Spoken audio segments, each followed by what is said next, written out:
Hola mi gente, ¿cómo están? Bienvenidos a un nuevo video en mi canal. Como ya saben, este canal está cambiando un poco el nicho. Estoy pasando todo lo que es de finanzas para este canal. Entonces, este es el primer video nuevo del nuevo cambio de nicho que estoy haciendo en este canal. Así que, señores, sin mucho, yo le había prometido en Mente Frugal que le iba a hablar sobre los errores que yo cometí eh, invirtiendo por primera vez en bienes raíces. ¿Cuáles fueron esas cosas que yo aprendí en el proceso? Mi esposo y yo aprendimos en el proceso invirtiendo en nuestra primera propiedad de inversión. Yo no creo que esto esté atado a per se al país, o sea, mis errores no están atados al país, pero sí puede variar un poquito de aquí a allá algunas situaciones. Pero estoy segura de que lo que le voy a decir aquí en este video aplica para casi todos los países, ¿ok? Entonces, miren, vamos a comenzar de una vez con el primer error. Le quiero aclarar, vamos a tener un año rentando esa propiedad con un inquilino, con una renta fija, no es Airbnb, ni renta temporal, ni nada de eso, ni por temporada. Es una renta tradicional fija, ¿ok? Entonces, ¿cuáles son? Y también en este video le voy a agregar son 5 errores, pero le voy a agregar un sexto, que no cometimos nosotros, pero que sí cometieron personas que compraron en el mismo edificio que compramos nosotros, ¿ok? Miren, el primer error que nosotros cometimos fue cerrarnos a un formato de compra para hacer la primera propiedad de inversión. ¿Y a qué me refiero con esto? Miren lo que pasó, señores. Nosotros en el 2010, en el 2023, teníamos una idea de que queríamos ahorrar, porque queríamos ahorrar mucho, pero queríamos ahorrar seguro, o sea, queríamos ahorrar que no hubieran como excusas, que no hubieran como nada que nos detuviera a poder ahorrar y queríamos algo que nos obligara a ahorrar todos los meses. Por situaciones económicas que se iban a dar en el 2024. Queríamos tener un buen ahorro, un buen colchón de ahorro. Y dijimos, bueno, mira, una de las mejores ideas que podemos hacer ahora mismo es ver si podemos poner nuestros ahorros en un inmueble. Y yo venía debatiéndome de que si invertir en mi país o invertir en España. España, aunque esté un poquito lejos, tenemos que ir en avión o son 13 horas de viaje de aquí, representaba para mí una opción más viable porque aparte de que está más cerca, también se podía utilizar la propiedad como una inversión para ir a vacacionar para allá cuando esté vacía. Pero nada, eso era como parte de nosotros investigar cuál era nuestro mejor modelo de negocio para lo que queríamos hacer. Pues señores, al final decidimos irnos por lo tradicional que muchos dominicanos hacen, en mi caso, que es invertir en una propiedad en construcción o que está casi a punto de comenzar la construcción de dicha propiedad. La ventaja de esa construcción de ese tipo de negocio es que tú vas pagando el inmueble a medida que el inmueble se está haciendo. ¿Ok? Para eso tú tienes que asegurarte de que la constructora es seria, que el negocio es serio, porque tú vas a comenzar a depositar dinero en una cuenta de una constructora y apostar a futuro a ese inmueble. O sea, que la constructora te dijo que la calidad es como es cuando termine el inmueble, que tú no te vas a llevar sorpresa de ningún otro tipo, de ninguno de estos gastos adicionales que ellos no te dijeron. Claro, todo esto hay un contrato de compra y venta que se hace. Y al final, entonces, los bancos te ayudan con lo que te resta de pagar. Hay personas que tienen el poder adquisitivo de poder pagar todo en el transcurso del tiempo. Y hay personas que, como yo, que decidieron pagar el 40% del valor del inmueble, ¿ok? Durante el tiempo de construcción. Nosotros nos ajustamos al plan que la conductora nos dio, que más o menos son un 40% del valor del inmueble.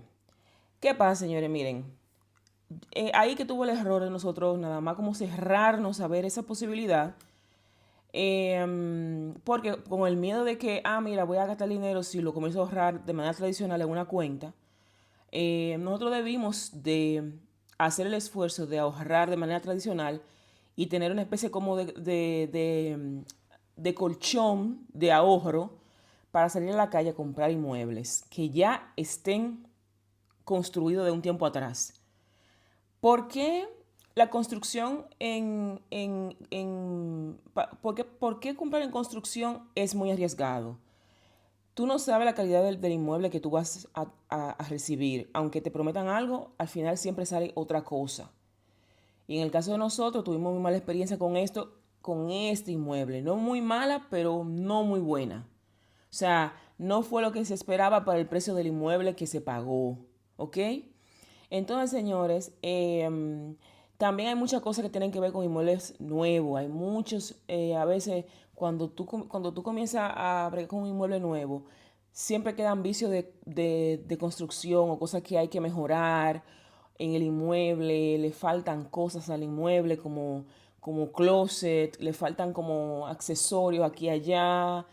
Entonces, ¿qué sucede? Cuando tú vas a la calle y compras un inmueble que ya fue habitado, que es de segunda mano, tú compras hasta más barato porque lo que se dice, mira, tú compras en construcción y el mueble vale más cuando ya está terminada la construcción. Sí, sí, pero yo creo que esa ventaja se ve un poco afectada con todo lo que tienes que invertir al inmueble al principio para que sea un inmueble más cómodo. Tú tienes que invertirle cosas al inmueble, ¿eh? Como le dije, poner closet, poner hierro, en el caso de nosotros, poner malla o poner esto. Pero cuando tú compras una vivienda, ya que es una de segunda mano, ya el dueño asumió todos esos gastos, ¿eh? Eh, y ya tú adquieres eso dentro del precio.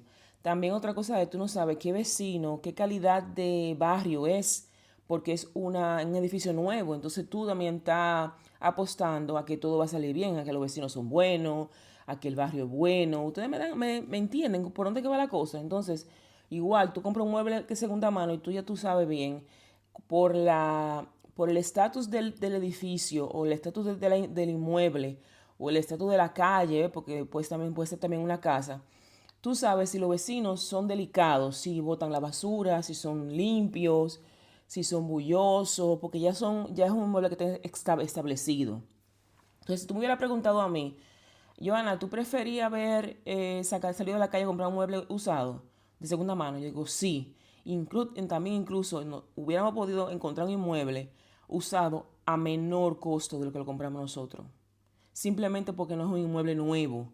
Los inmuebles nuevos, los apartamentos nuevos, las casas nuevas, siempre traen cosas nuevas, que una decoración nueva o cohete nuevo, y te cobran un poquito más por eso. Pero un inmueble que está ya de segunda mano, aunque tenga algunas cositas que haya que actualizarle, pero cuando viene a ver tiene mejores materiales de construcción o ya los dueños le hicieron una inversión y le cambiaron esto y esto y esto. Entonces, el error número uno fue cerrarnos a un tipo de formato de inversión nada más. Vamos a comprar un mueble en construcción en vez de nosotros decir, vamos a ver opciones para comparar las opciones de segunda mano.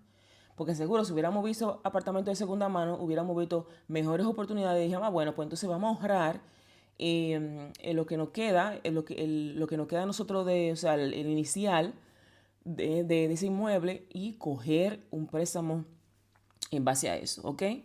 Entonces eso fue nuestro primer error y nuestra primera enseñanza en este proceso de adquirir un inmueble o invertir en bienes raíces. El segundo error, señores, es que también nosotros comenzamos a ahorrar solo para el inmueble y no ahorrar porque eran cuotas de pago que teníamos que pagarle a la constructora sin un buen colchón de un ahorro de seguridad.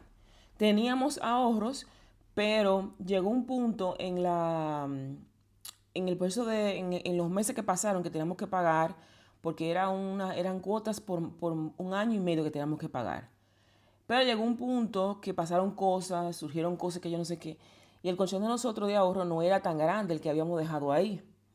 Entonces, estábamos también agarrados porque teníamos que pagar todos los meses ese ahorro forzoso, ¿verdad? Esa inversión que comenzamos a hacer.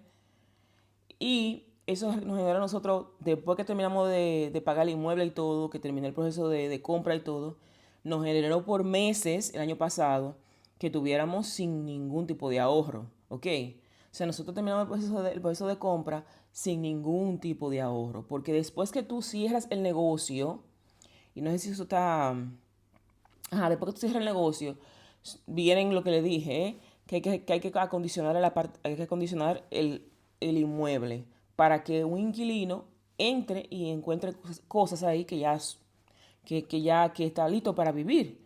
Y mira, que hubieron cosas que nosotros nos ahorramos, que no lo hicimos, pero que me hubiera gustado hacer para el inmueble. Pero como ya estábamos simplemente sin ningún tipo de ahorro, no podíamos seguir gastando y metiéndonos en lío.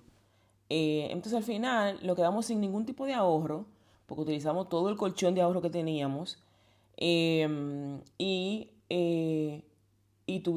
nos ha costado mucho poder recuperarnos. Entonces el punto mío va, no comiences a invertir en algo como una propiedad nueva. O sea, invertir en una propiedad para inversión es un gasto sumamente grande para una persona.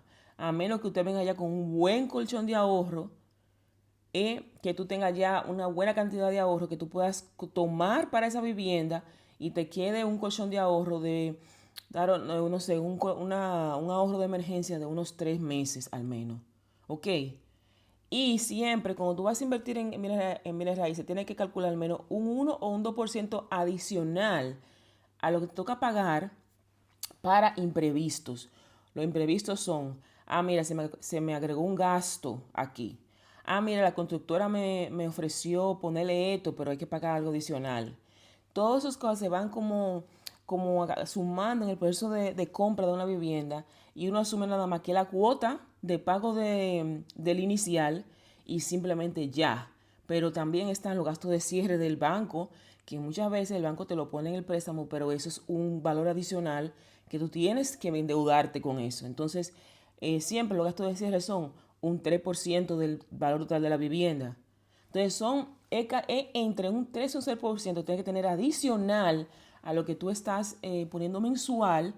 En el caso de nosotros, por ejemplo, la cuota mensual que nosotros estamos pagando. Pero si tú vas, por ejemplo, a comprar una vivienda que ya está lista para habitar, que es de segunda mano, entonces toma en cuenta que tiene que tener al menos un 3% de adicional a lo que te estás dispuesto a pagar por esa vivienda, ¿ok? O sea, que no es una inversión para una persona que no tiene líquido, que no tiene dinero. O sea, no es para una gente que no tiene nada de ahorro, porque entonces después se comete mucho problema, ¿ok? Económicos. Otra cosa que yo cometí el error, y yo había escuchado personas que son expertas en inversión inmobiliaria diciendo, pero yo dije, bueno, como yo tengo familiares en mi país y yo soy de ahí, yo sé cómo se maneja todo y me sentí más confiada invirtiendo en mi país. Pero señores, lo ideal es que tú inviertas en un lugar que te quede muy cerca de donde tú vives, que te quede lo más cerca que posible, que tú tengas que hacer la menor cantidad de viajes posible. ¿Por qué? Porque todo lo que surge de ese apartamento tienes que entregárselo a una administración. Porque, por ejemplo, en el caso de nosotros no, como no estamos en el país, yo no puedo hacer que mis familiares administren el apartamento. Yo tengo que entregarle ese apartamento a un abogado que me administre ese apartamento, que se asegure de hablar con los inquilinos, todo lo demás. Y también esa administración lo que hace es que se asegura de que dentro del marco legal el inquilino tampoco se quede viviendo en el apartamento de manera ilegal. Son muchas cosas. Pero aparte también de eso, como nosotros no estamos allá, nosotros tenemos que tener una representación que vaya si surge cualquier cosa en el apartamento, porque aunque es nuevo el apartamento, siempre surge algo. Entonces nosotros estamos perdiendo alrededor de un 1% de lo que nos renta el apartamento, pagándole a una administradora que vaya y haga ese trabajo por nosotros. Entonces, si tú estás cerca del inmueble, cuando surgen cosas así, tú puedes, ¿no? Aunque siempre es recomendable contratar un abogado, un intermediario, para que haga un contrato de alquiler y todo lo demás. Pero para el tema de administración, si tú estás cerca del apartamento, tú puedes hacer tu propia administración. Tú puedes ir a chequear si se daña algo o mandar a alguien local que tú conoces. Pero tú estás muy lejos, entonces siempre tienes que perder de lo que ya tú estás ganando en la renta, perderlo en una administración. Entonces, siempre es bueno tener el control de sus propiedades, estando cerca de ella, lo más cerca posible. Si no, tú vas a seguir perdiendo dinero de manera mensual porque tienes que delegar esa función que toca a ti como dueño.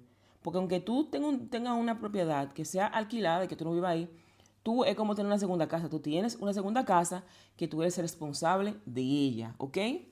Entonces, eso fue un error grandísimo, no. Yo entiendo por qué lo hicimos, pero al mismo tiempo, ¿por qué lo hicimos también? Porque las propiedades en Holanda, por ejemplo, son muy caras. O sea, cuando tú vas a invertir en una casa para alquilar, para una inversión, que yo hablé de esto en este canal, yo lo voy a poner por aquí lo voy a poner, ese video donde yo hablé de eso, vayan y véanlo. El por qué invertir en Holanda en bienes raíces es muy difícil. Eh, Son muy caras las propiedades. Te lo pone muy difícil, tienes que buscar mucho dinero. La casa que yo son muy cara. Y tú vas a durar años y años para poder tener una casa, o sea, para poder ahorrar y después poder comprarla. Entonces, por eso decidimos ir a un lugar donde la moneda fuerte valga más, que en el caso de euro, con peso dominicano. Por eso nos sentimos atraídos a eso.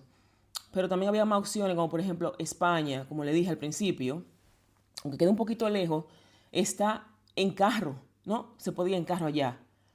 Yo no pude en carro porque americana, obviamente. Entonces, el problema de España era que yo no conocía a nadie de confianza y para comprar hay que tener cuidado.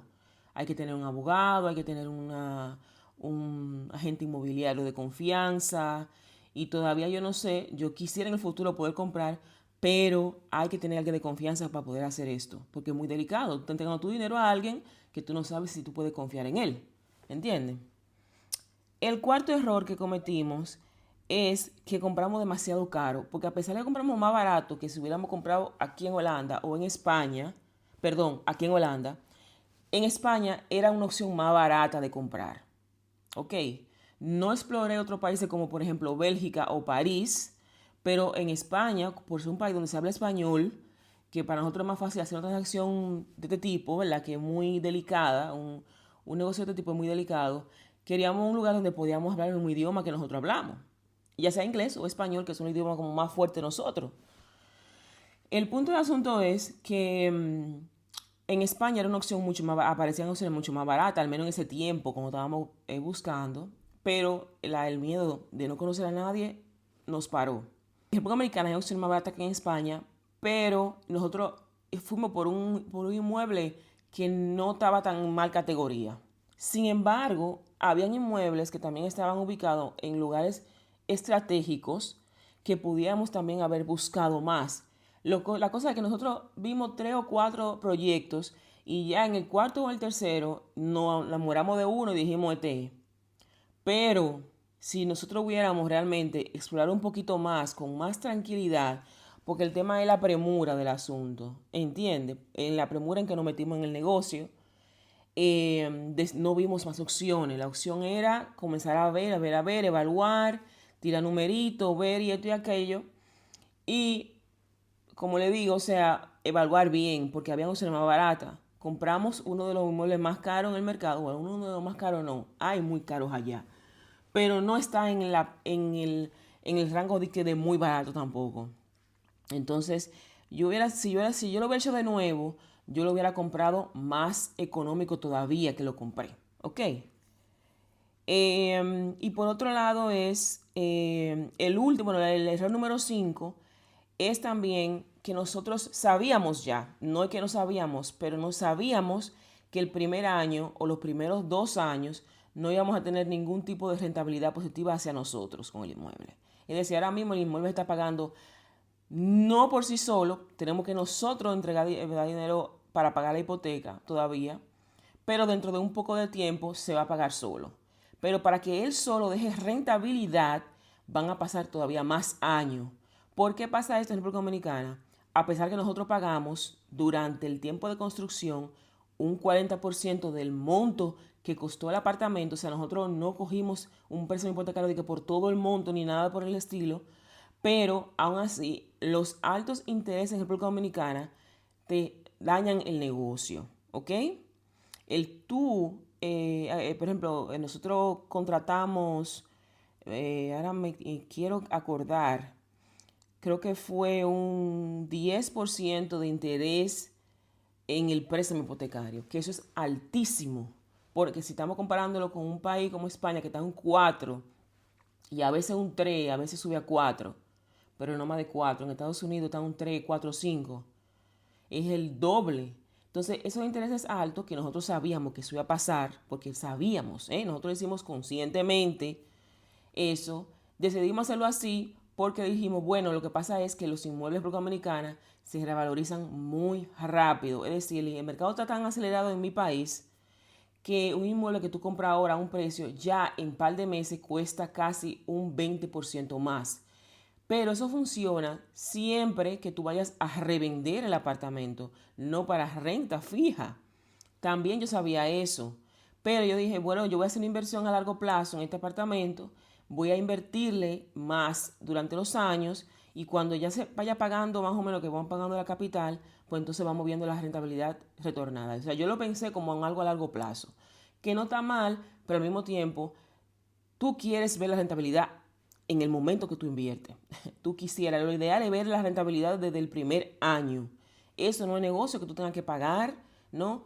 Para poder completar la hipoteca de un apartamento que debe de estar pagándose solo. Entonces, ese fue el error más grande, por eso lo dejé de último, es siempre invierte en bienes raíces sacándole alguna rentabilidad desde el principio. A menos que usted sea una persona que vaya a revender de una vez, no le va a sacar el provecho que tiene esa propiedad. Y por último, señores, ya este es el último consejo, pero que no nos pasó a nosotros, pero que le pasaran a personas que invirtieron en ese mismo proyecto, porque no somos nosotros solos, ¿eh? Como le dije, muchos dominicanos invierten, que están en el exterior, invierten en el país de nosotros para diferentes tipos, para inversión inmobiliaria, para diferentes tipos de objetivos. ¿Qué pasa? Que donde nosotros compramos es un edificio de familiar que no se puede rentar para Airbnb ni para renta corta. Entonces, hubieron vecinos que quizás sabían que no se podía rentar en renta fija y aún así decidieron comprar el inmueble diciendo, no, pero no van a hacer nada. Sin embargo, señores, la Junta de Vecinos ha peleado bastante, incluyéndome a mí, porque los Airbnb arrabalizan demasiado el lugar donde tú lo tienes. Al menos en mi país pasa así. O sea, tú tienes un apartamento, un vecino que alquila Airbnb, vas a ver a cada rato en tu pasillo personas que tú no conoces. Eso es muy peligroso, al menos en el país donde nosotros vivimos, ¿ok? Entonces, hasta de forma legal se ha ido la Junta de Vecinos con el tema de las rentas de las rentas cortas que algunos vecinos están haciendo, porque en los estatutos del edificio donde yo compré dice que no se puede rentar a renta corta. Entonces, han habido como 2 o 3 vecinos que hicieron su inversión para rentar en el Airbnb y no pueden hacerlo porque la Junta de Vecinos está atrás de ellos. Entonces, un consejo, sea una casa o un apartamento, investigue bien con su modelo de negocio que usted tiene en su mente, que sea renta corta, renta larga, si usted puede hasta rentar donde usted va a comprar, porque incluso aquí en Holanda, cuando tú compras una propiedad en un sitio, tienes que investigar si tú puedes rentar esa propiedad. Incluso te limitan, no nada más en mi país, sino también en otros países te limitan qué tú puedes hacer con el inmueble. Tú puedes vivirlo como primera vivienda o puedes rentarlo.